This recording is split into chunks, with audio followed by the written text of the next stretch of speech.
Hai guys, jumpa lagi dengan channel Masno22. Sebelum kita lanjut ke ceritanya, jangan lupa subscribe, like, dan komen videonya. Terima kasih. Chen Ping, biarkan kita berdua naik, dan aku bisa memberimu koin roh, sebanyak yang kamu mau. Ye Fengqing juga menundukkan kepalanya saat ini. Lagi pula, ada perubahan tak terduga di lautan tinta ini, jika monster benar-benar keluar, mereka akan seperti ikan di atas lempengan besi di lautan tinta, siap disembelih. Aku tidak kekurangan uang, Chen Ping mencibir, lalu meminta Seng untuk berenang menuju perahu roh. Tubuh besar kura-kura suci membuat gelombang, dan melemparkan Zhou Tai dan Ye Fengqing ke dalam air. Pengemudian, melihat Chen Ping yang pergi, wajah Ye Qing penuh amarah. Saat kamu sampai di darat, aku pasti akan membuatmu terlihat baik. Saat Ye Fengqing meraung, dia tiba-tiba merasakan napas berbahaya datang. Memutar kepalanya secara naluriah, Ye Fengqing melihat seekor binatang hiu macan, membuka mulutnya yang berdarah ke arah mereka berdua. Berenang. Melihat ini, Zhou Tai dan Ye Fengqing sangat ketakutan hingga mereka berenang mati-matian menuju perahu roh. Chen Ping tertawa saat melihat kedua orang itu dikejar oleh hiu macan Zeng. Tapi perahu roh di kejauhan menemukan Ye Fengqing, jadi dia bergegas menuju Ye Fengqing. Di saat-saat terakhir, Ye Fengqing dan Zhou Tai naik ke perahu roh dan lolos dari serangan hiu macan. Keduanya basah dan gemuk, dan mereka sangat malu. Chen Ping juga mengirim biksu lain ke kapal roh. Ye Fengqing dan Zhou Tai memandang Chen Ping dengan dingin, mengertakkan gigi dengan kebencian. Jika bukan karena takut menghancurkan kapal roh, mereka berdua akan melakukannya jika mereka benar-benar menginginkannya. Chen Ping, tunggu aku tidak akan pernah berakhir denganmu. Ye Fengqing mengertakkan gigi dan berkata-kata demi kata. Jadi bagaimana jika kamu tidak menyelesaikannya? Apakah kamu mampu memukulku? Chen Ping terlihat sangat aneh. Sekarang dia berada di puncak kondisi pas tubuh peringkat 8, selama dia berlatih sedikit, dia dapat menembus ke kondisi pas tubuh peringkat 9. Bencana. Jadi dia sama sekali tidak takut pada Ye Fengman. Kamu tidak harus duduk di perahu roh, aku akan membuatmu membayar harganya saat mendarat. Ye Fengqing berkata dengan ekspresi membunuh di wajahnya. Chen Ping mendengus dingin dengan jijik, kalau begitu aku akan menunggumu, bahkan jika kamu tidak mencariku, aku akan menyelesaikan masalah ini denganmu. Setelah Chen Ping selesai berbicara, dia melompat dari perahu roh. Dia sekarang memiliki petir suci, jadi dia tidak perlu naik perahu. Gao Qilan, Li Yun, Li Lianzan, Mo San Guilao, Jin Dong, dan Luo Xi semuanya melompat ke atas kura-kura suci. Lalu dia mengambil kura-kura suci dan berenang sampai ke pantai. Di belakang kura-kura, Li Lianzan tiba-tiba menghela nafas. Kali ini, Fei Tianzong mereka menderita kerugian besar, lebih dari setengah kerugian Fei Qi, bahkan murid sekte tersebut. Sebagian besar rusak. Jika saya ingin memulihkannya di masa mendatang, saya khawatir akan memakan waktu lama. Li Lianzan bekerja keras untuk memenangkan bisnis keluarga Fei Tianzong, tetapi dia tidak ingin menjadi seperti ini hanya dalam beberapa hari. Putra, masalahnya adalah dia bahkan tidak membalas dendam, dan membiarkan orang dari Cloud Piercing Gate melarikan diri. Orang-orang dari Cloud Piercer tidak hanya melarikan diri, tetapi mereka hampir terkubur di lautan tinta. Inilah yang membuat Jilian Zan paling dirugikan. Ayah, kamu tidak perlu terlalu sedih, selama kita bekerja keras, aku yakin Fei Tianzong bisa mendapatkan kembali kejayaannya. Melihat ini, Ji Yun menghampiri Jilian Zan dan menghiburnya. Jilian Zan memandang Ji Yun, wajahnya penuh kelegaan, meskipun Fei Tianzong menderita kerugian besar, putranya telah banyak berubah, yang membuat Zhou Lianzan sedikit nyaman. Ini juga berkat Chen Ping, setelah Li Yun mengikuti Chen Ping, dia tumbuh baik dalam pemikiran maupun tanggung jawab. Cukup banyak, dan saya tidak bisa lagi mengatakan bahwa saya adalah playboy lama. Lihat, apa yang ada di depanmu. Saat ini, Jin Dong sepertinya menemukan sesuatu, dan berteriak keras. Chen Ping dan yang lainnya melihat dan menemukan titik-titik hitam melewati lautan tinta satu per satu lebih dari selusin mil jauhnya. Chen Ping melihat dengan saksama, dan langsung menemukan bahwa titik-titik hitam yang lewat ternyata adalah orang yang duduk di punggung kura-kura suci di atas, berjalan melalui lautan tinta. Chen Ping melihat dengan kasar, dan ada lusinan orang, bahkan penyu suci memiliki lebih dari selusin. Ada 4 atau 5 orang di belakang setiap penyu suci. Cloud Piercer, ini semua orang dari Cloud Piercer. Li Lianzan melihatnya dengan hati-hati, lalu meraung dengan marah. Begitu Chen Ping mendengar bahwa pihak lain adalah seseorang dari Cloud Chuanmen, dia segera bergegas menuju orang-orang dari Cloud Chuanmen. Ketika orang-orang dari Cloud Crossing Sekte melihat kura-kura suci yang diduduki Chen Ping dan yang lainnya, mereka semua terkejut. Karena kura-kura suci yang ditunggangi Chen Ping dan yang lainnya terlalu besar, beberapa kali lebih kuat dari kura-kura suci mereka. Li Lianzan, kamu belum mati. Saat ini, seorang pria parubaya berjubah hitam dengan wajah lembut bertanya pada Ji Lianzan. Qin Lei, kamu belum mati, bagaimana aku bisa mati? Sekarang Tuhan izinkan aku bertemu denganmu. Aku pasti akan membiarkanmu mati tanpa tempat untuk dikuburkan. Ji Lianzan penuh amarah, dan matanya penuh dengan niat membunuh. Hahaha, kamu bercanda, apa kamu tidak sadar kalau kamu sudah dikelilingi olehku? Namun, kura-kura suci yang kamu jinakkan tidaklah kecil. Jika kamu dengan patuh menyerahkan kura-kura suci ini kepadaku, aku mungkin mempertimbangkan untuk melepaskanmu. Qin Lei tersenyum dingin. Master Sekte Li, apakah ini orang dari gerbang awan yang melakukan serangan diam-diam dan merampas bisnis? Chen Ping bertanya pada Ji Lianzan. Benar, orang ini adalah wakil kepala dari Sekte Penusuk Awan. Saya tidak tahu dari mana mereka mempelajari teknik pelatihan penyu. Mereka menjinakkan banyak kura-kura suci, sehingga mereka dengan mudah menyeberangi lautan tinta dan menyerang kita.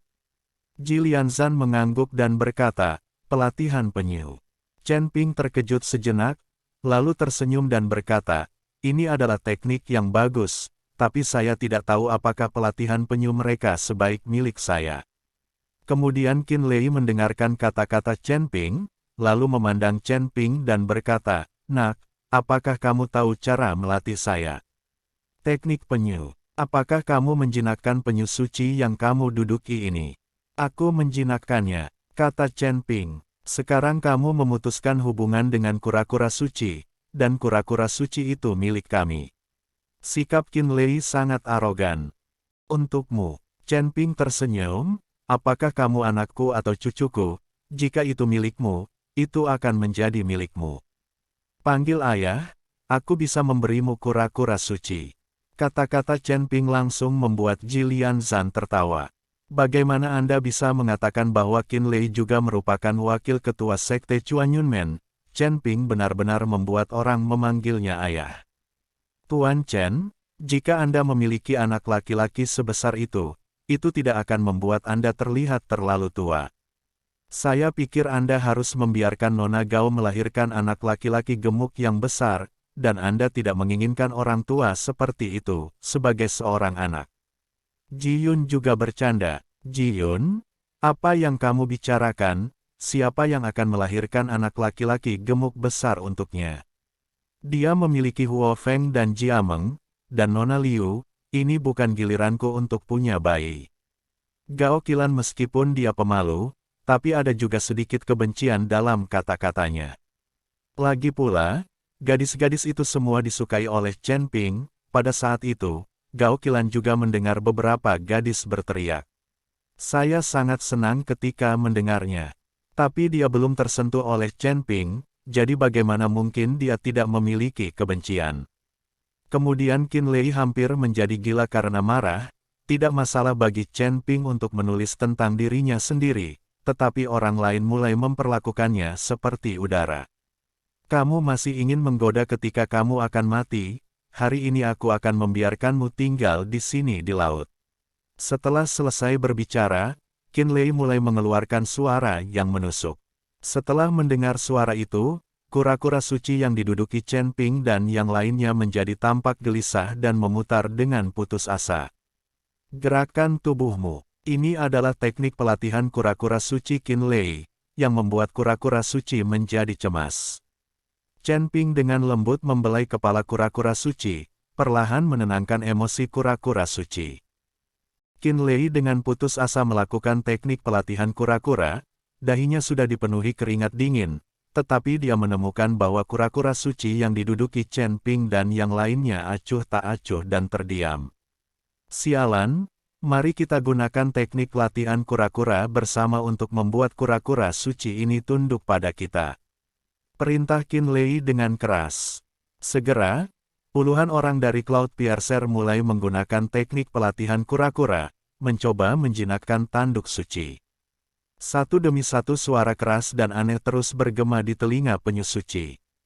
Kura-kura suci mulai gelisah lagi, dan ayunan tubuhnya menjadi semakin besar, yang membuat Chen Ping dan yang lainnya. Mereka semua akan dibuang. Melihat ini, Chen Ping segera melantunkan mantra hati pemurni, dan suara suci dan jernih terdengar di telinga kura-kura suci. Mantra pemurnian hati membuat hati tertel yang gelisah menjadi tenang dalam sekejap. Tidak peduli bagaimana Qinlei dan yang lainnya melakukan teknik pelatihan kura-kura, kura-kura suci yang diduduki Chen Ping tidak gelisah. Setelah beberapa saat, Qinlei dan yang lainnya berkeringat deras, tetapi mereka gagal menjinakkan kura-kura suci yang diduduki Chen Ping. Merupakan lelucon jika ingin melatih tanduk suciku dengan kemampuanmu. Tidaklah kasar untuk datang dan pergi, hari ini saya akan menunjukkan kepada Anda bagaimana saya menjinakkan warna suci. Setelah Chen Ping selesai berbicara, kekuatan naga di tubuhnya meledak seketika, dan kristal naga di dadanya bersinar terang. Di belakang Chen Ping, sebuah penglihatan muncul, dan cahaya keemasan melonjak ke langit. Melihat pemandangan ini, semua orang di Cloudpiercer terkejut. Segera, dalam cahaya keemasan di belakang Chen Ping, sosok naga perlahan muncul. Dengan suara gemuruh, naga emas itu muncul. Naga emas melayang di atas kepala Chen Ping, menyebabkan Qinlei dan kura-kura suci yang mereka tunggangi mulai gemetar. Qinlei dan yang lainnya memandang naga emas di depan mereka, mata mereka melebar, dan mereka tercengang. Chen Ping melambaikan tangannya, naga emas itu meraung, dan memuntahkan seteguk udara naga yang menakutkan ke arah Qinlei dan yang lainnya. Meskipun aura naga ini tidak dapat melukai manusia, kura-kura suci yang duduk di samping orang-orang dari Sekte Cloudpiercer langsung panik saat merasakan aura naga, dan tiba-tiba berguling dan langsung menuju laut dalam untuk melarikan diri. Laut, tidak peduli bagaimana mereka berteriak, tanduk suci itu, kepala mereka. Mereka yang tidak kembali akan melarikan diri. Teknik pelatihan kura-kura macam apa, di depan naga emas ini, meskipun tanah suci selalu ada di sini, tanduk suci itu tidak akan ragu-ragu. Yu lari. Ini adalah naga emas, kepala klan naga, Raja 10.000 kepala, hanya kura-kura suci kecil, beraninya naga emas. Berlari liar di depan Anda. Melihat Qinlei dan yang lainnya jatuh ke air, Jilian Zhan akhirnya tertawa terbahak-bahak. Jatuh ke laut ini, jika tidak ada kapal roh di sekitarnya, maka kamu hanya bisa menunggu kematian perlahan. Menunggu monster di lautan tinta untuk membunuh mereka satu persatu. Proses menunggu kematian ini lebih menyakitkan daripada mati secara langsung. Panjat Chen Ping dia, di belakang penyu suci kita. Tetapi ketika tanduk suci dengan lembut menepuk permukaan air, orang-orang ini terlempar. Qinlei juga panik saat ini, dan buru-buru mengikuti Jilian Zhan untuk mengakui kesalahannya. Master Sekte Ji, saya salah, saya benar-benar salah, tolong selamatkan saya akan mengembalikan pesawat itu kepada Anda dengan marah. Dan saya akan memberi Anda kompensasi sebanyak yang Anda inginkan. Qinlei hanya ingin bertahan hidup sekarang, jadi dia bisa menghabiskan sebanyak yang dia mau. Tapi Jilian Zhan tersenyum dingin, Qinlei, Begitu banyak murid dari Sekte Feitian saya yang telah meninggal, dapatkah mereka dibeli dengan uang? Kamu pantas menerima apa yang terjadi padamu hari ini. Melihat Jilian Zan acuh tak acuh, Qin Lei hanya bisa fokus pada Chen Ping. Orang yang bisa meletuskan penglihatan dan menggambar naga emas pasti bukan orang biasa, jadi Qin Lei memohon belas kasihan. Rekan Daois, ayah, tolong selamatkan saya, saya bersedia memberikan seluruh bagian saya di Cloud Piercing Gate kepada. Untuk bertahan hidup, Qin Lei ini sebenarnya mulai membenci ayah Chen Ping. Chen Ping tersenyum ringan, lalu mengarahkan penyu suci untuk berenang menjauh. Aku tidak sebesar kamu, jadi nikmatilah dirimu di sini.